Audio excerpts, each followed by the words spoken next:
Police ನೇಮಕಾತಿ ಲಿಖಿತ ಪರೀಕ್ಷೆ ಆರಂಭ. ಬಾಗಲಕೋಟೆಯಲ್ಲಿ 27 ಕೇಂದ್ರಗಳಲ್ಲಿ ಕಟ್ಟುನಿಟ್ಟಿನ ಭದ್ರತೆ.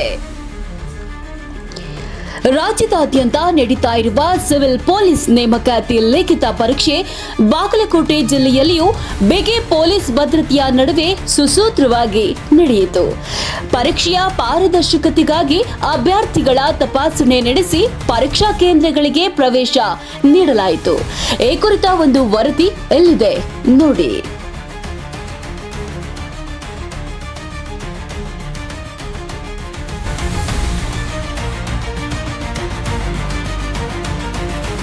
ಬಾಗಲಕೋಟೆ ಜಿಲ್ಲೆಯ ವಿವಿಧ ಪರೀಕ್ಷಾ ಕೇಂದ್ರಗಳಿಗೆ ಬೆಳಗ್ಗೆಯೇ ಸಾವಿರಾರು ವಿದ್ಯಾರ್ಥಿಗಳು ಆಗಮಿಸಿ ಪರೀಕ್ಷೆಗೆ ಹಾಜರಾದರು.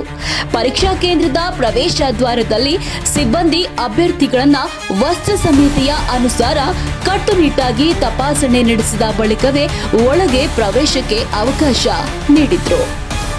ಬಾಗಲಕೋಟೆಯ ವಿದ್ಯಾಗಿರಿಯ ಬಸವೇಶ್ವರ ಎಂಜಿನಿಯರಿಂಗ್ ಕಾಲೇಜಿನ ಪರೀಕ್ಷಾ ಕೇಂದ್ರಕ್ಕೆ ಜಿಲ್ಲಾ ಪೊಲೀಸ್ ವರಿಷ್ಠಾಧಿಕಾರಿ ಸಿದ್ಧಾರ್ಥ ಗೋಯಲ್ ಭೇಟಿ ನೀಡಿ ಪರೀಕ್ಷಾ ವ್ಯವಸ್ಥೆ, ಭದ್ರತಾ ಕ್ರಮಗಳು ಹಾಗೂ ಅಭ್ಯರ್ಥಿಗಳಿಗೆ ಕಲ್ಪಿಸಿರುವ ಮೂಲ ಸೌಕರ್ಯಗಳನ್ನು ಪರಿಶೀಲಿಸಿದರು. ಪರೀಕ್ಷೆ ಯಾವುದೇ ಅಕ್ರಮಕ್ಕೆ ಅವಕಾಶ ಇಲ್ಲದಂತೆ ಪಾರದರ್ಶಕವಾಗಿ ನಡೆಯುವಂತೆ ಅಧಿಕಾರಿಗಳಿಗೆ ಅಗತ್ಯ ಸೂಚನೆಗಳನ್ನು ನೀಡಿದರು.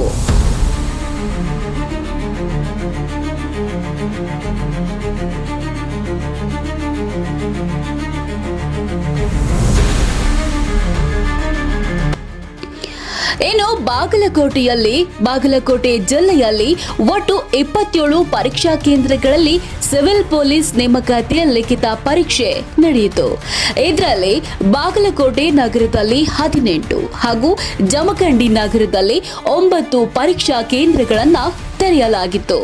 ಜಿಲ್ಲೆಯಾದ್ಯಂತ ಒಟ್ಟು 12,899 ಅಭ್ಯರ್ಥಿಗಳು ಪರೀಕ್ಷೆಗೆ ನೋಂದಣಿ ಮಾಡಿಕೊಂಡಿದ್ದು, ಕಟ್ಟುನಿಟ್ಟಿನ ಭದ್ರತೆಯ ನಡುವೆ ಪರೀಕ್ಷೆ ಶಾಂತಿಯುತವಾಗಿ ನಡೆಯಿತು.